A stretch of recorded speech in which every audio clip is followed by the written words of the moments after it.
Saudações! Como vocês estão? Espero que esteja tudo ótimo, porque se não está, vai melhorar. Em um mundo cheio de segredos e repleta de lugares misteriosos, hoje vou te contar um pouco sobre a famosa Zona de Silêncio em pleno deserto mexicano que remonta centenas de enigmas e mistérios.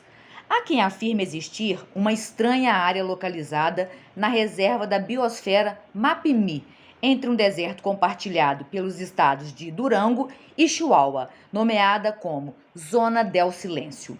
A 400 quilômetros de El Paso, no Texas, há placas indicando o caminho para tal zona. Supostamente por lá, relógios e aparelhos elétricos apresentam estranhas falhas, por isso leva este nome, e que até o momento não surgiram explicações razoáveis para os incidentes e a questão parece ser um pouco mais complicada do que parece. Esse é um dos lugares mais misteriosos do nosso planeta e destaca-se por muitas coisas. A área é conhecida por abrigar animais e plantas extremamente bizarros e diferentes de tudo que já vimos. Podemos encontrar por lá muitas mutações genéticas, por exemplo, o cacto roxo e uma boa quantidade de animais diferentes do que estamos acostumados a ver diariamente. Seja pessoalmente ou até mesmo nas mídias, a gente não vê esse tipo de animal. Lá tem a tartaruga típica do deserto, na versão que parece ter sido mal formada. E supõe-se que a zona de silêncio, no período Eoceno, que compete à era Cenozoica, que é aproximadamente aí 30 milhões de anos atrás, tenha sido submersa pelo mar de Tétis e, portanto, é possível que ali seja encontrada uma quantidade impressionante de fósseis marinhos. Aliás, a curiosidade deste lugar atraiu cientistas de todo o mundo que visitaram o centro de pesquisas ali construído chamado a Biosfera. O nome interessante se deve ao fato de justamente essa zona ter sido submersa há milhões de anos atrás.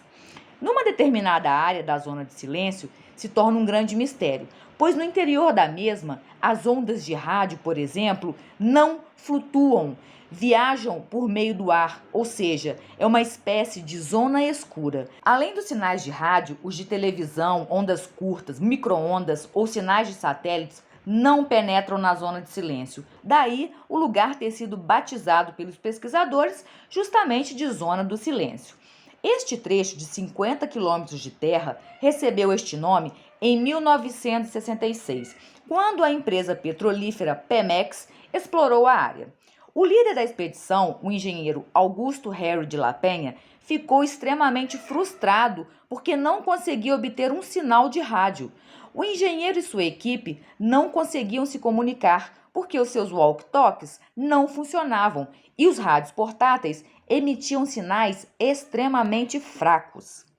E a 40 quilômetros de distância vive uma comunidade de pessoas conhecida como Ceballos Durango. É um terreno visivelmente vasto e plano e tem muitos arbustos, são arbustos espinhosos, do deserto, cobras venenosas como qualquer outro deserto. E como já se sabe, esta área faz com que todos os sinais de rádio caiam e a agulha da bússola enlouqueça. Pessoas chegaram a dizer que na zona de silêncio não se consegue ouvir nada, nem mesmo a conversa dos outros.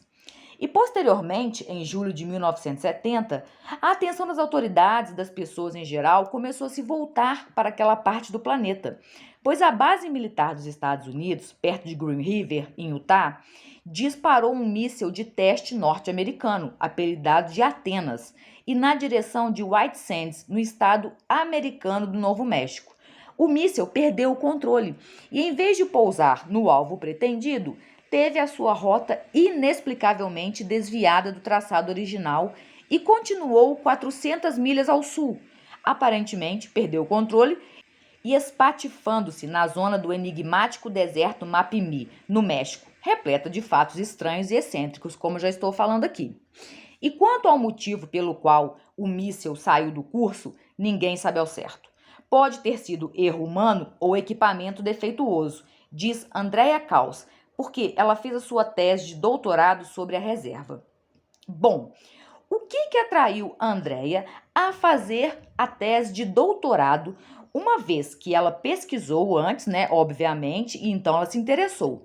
E agora, no resultado dos seus testes que ela fez lá, ela diz que lá é tudo normal, que não há nada de diferente, não tem nada anormal.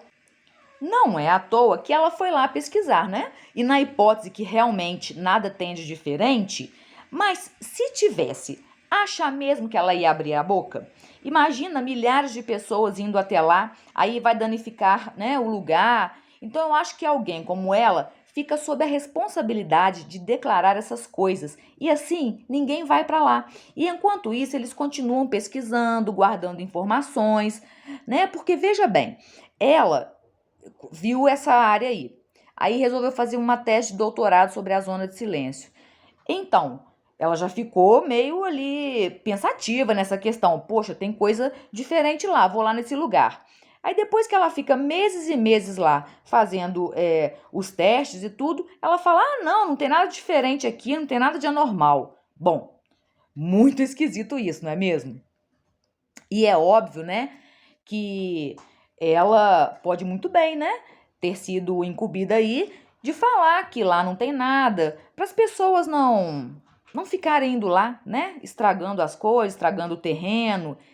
Então há alguma verdade nisso daí.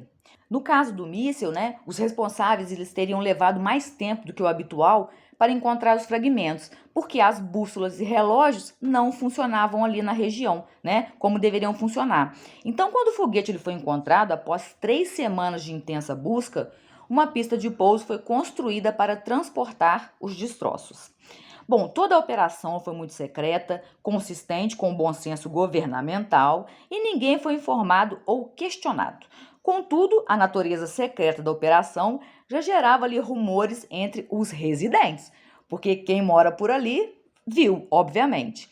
Então, o governo do México lhe permitiu que investigadores da Força Aérea dos Estados Unidos fossem até a região, né, a fim de estudá-la, acabando por descobrir um dos aspectos mais estranhos de todos. Comprovaram que aquela é uma área que não recebia nenhuma variação de ondas de rádio. Sendo assim, as autoridades mexicanas resolveram construir ali uma estrutura de estudo e pesquisas voltadas, né, para as descobertas ali da zona do silêncio. Quando os habitantes mencionaram os problemas com sinais de rádio, especialistas passaram a investigar a hipótese de que havia uma espécie de cone magnético que gerava ionização na atmosfera, produzindo ruídos nas ondas. Os cientistas dizem que o foco principal é o estudo dos animais e vegetais do local. Porém, os boatos existentes é que as pesquisas têm objetivos mais profundos, já que indicam que há um elevado nível de magnitude no local, além de, curiosamente, o lugar ser um ponto quente para a queda de grande precipitação de meteoros, né? Pois consiste em propriedades magnéticas incomuns associadas com minerais no solo. E talvez a característica magnética da zona, né, um tanto árida, ela acaba atraindo objetos espaciais de ferro.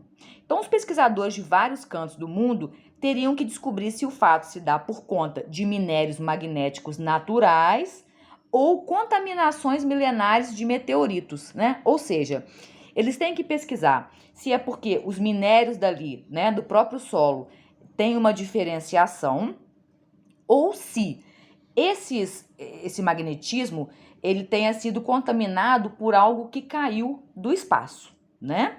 Seriam dois tipos de atração aí. Então, logo, se adicionarmos a presença abundante de meteoritos e fósseis, é compreensível que a área seja alvo de especulações, né? De que esta área é um portal de energia concentrada. E energia é essa relacionada a supostos OVNIs, que são os objetos voadores não identificados. Bom, podendo ser o local em que extraterrestres retornam sempre devido ao magnetismo com naves espaciais ou através de buracos de minhoca.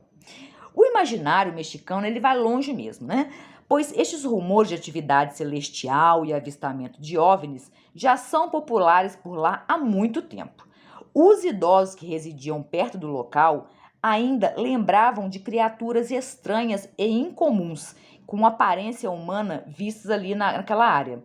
Mas há alguns casos que foram oficialmente relatados, conforme você verá a seguir. como a história de uma família da região, que fala em ser visitada por um trio de loiros humanoides, com cabelos longos, sendo 2 machos e uma fêmea, falando perfeitamente o espanhol.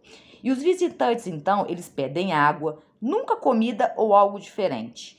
E ao serem perguntados, né, por um agricultor mexicano acerca de onde eles vieram, né, perguntaram de onde vocês vieram, eles acabam respondendo simplesmente assim, de cima, só falam isso.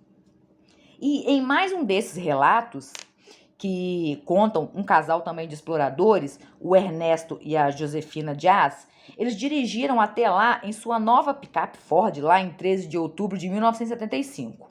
O objetivo era procurar fósseis e rochas incomuns que existiam por todo o lugar, né? Então eles perceberam a chegada de uma tempestade no deserto e decidiram fazer as malas e partir, né? Porque ia dar ruim ali. Mas a tempestade os alcançou e a sua van ficou presa num pântano.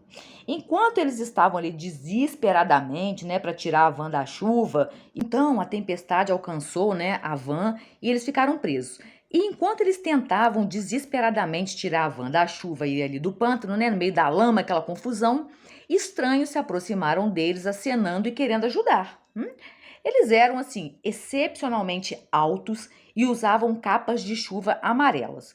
O casal ficou no carro enquanto os 2 homens de aparência única, eram iguais, empurravam a van para fora da areia movediça.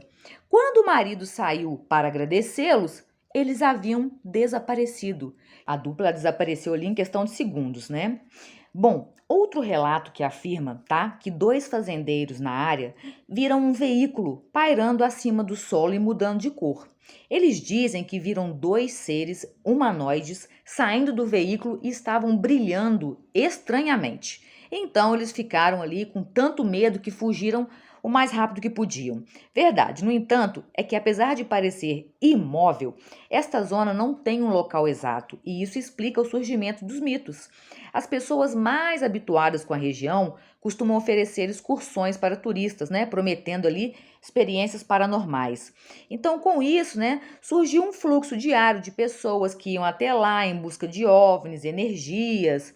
E aos poucos esses turistas, eles foram percebendo que tal região não era fácil de localizar.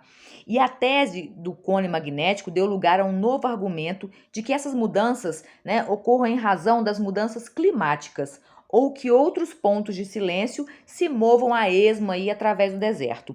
O estranho, no entanto, é que os próprios autores de tal hipótese nunca tinham visto nada de anormal lá. Então, como que eles podem chegar a uma conclusão, sendo que não viram nada de anormal, né? Estão justificando essa questão do magnetismo. E o que acontece? A pobreza local lá, né, ela provocou assim, a venda dos antigos fósseis, que hoje são difíceis de encontrar. A flora na região também diminuiu, os cactos que existiam em abundância no local, hoje com a venda, né, indiscriminada, está causando uma diminuição gradual deles. As tartarugas do deserto, que eram endêmicas ali, estão à beira da extinção. Por isso que é complicado, né? Onde o ser humano vai, ele consegue estragar. E, contudo, assim, ainda se pode contar com a presença de lebres, coelhos, camundongos, cangurus, né, coruja. Há teóricos da conspiração que afirmam o seguinte, que a zona de silêncio se localiza geograficamente ao norte do Trópico de Câncer, mesma latitude do sul do paralelo 30. Assim, essa teoria sugere que a zona do silêncio está na mesma latitude de outros locais misteriosos do mundo, tais como as pirâmides do Egito, as cidades sagradas do Tibete e até mesmo o famoso Triângulo das Bermudas e o Triângulo do Dragão. Algumas pessoas mais fervorosas dizem que não é só coincidência, todavia que há algo mais nessas regiões misteriosas. Então, por esses motivos, o lugar é considerado por eles um ponto para atividades paranormais.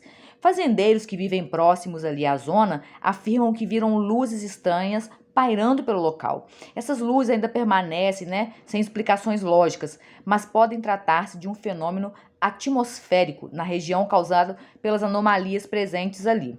E como que a ciência explica, né, essa questão aí do fenômeno da zona do silêncio? Bom, cientificamente falando, a área tem muitos depósitos de magnetita, razão pela qual os sinais não funcionam. Na verdade, um meteorito encontrado aqui data de anos, assim, do nosso sistema, antes do sistema solar se formar, né? Há mais de 6 bilhões de anos. Ou seja, o meteorito tem cerca de 13 bilhões de anos. Então, embora assim, não haja nenhuma prova de queda ou mesmo de crateras, o local misterioso chamou a atenção do governo mexicano. Isso levou lá, né, na criação da biosfera. E eles criaram uma estação de pesquisa, né, que agora traz cientistas e biólogos do mundo todo que vão lá pesquisar a flora, estudar a fauna e tudo mais. Então, por fim, o que não faltam são histórias interessantes, né, dessa zona lá. É os OVNIs, é chuva de meteoro, bola de fogo e por aí vai. Infelizmente, a verdade talvez não apareça por um bom tempo. Mesmo porque é óbvio que se o governo liberasse para contar a verdade, as pessoas iriam querer invadir, pesquisar, então seria a destruição do lugar de vez, né? E porque onde o homem anda, ele consegue estragar, então fica difícil. Mas, então essa aí é uma área, né, misteriosa, como tantas outras que nós temos aí no nosso planeta Terra. Bom, gostaram aí dessa informação? Deixa seu joinha, deixa seu like aí, se quiser comenta alguma coisa, de repente alguém tem alguma coisa para acrescentar e seria muito interessante isso aí, tá bom? O que eu desejo a vocês é claro que fiquem na paz.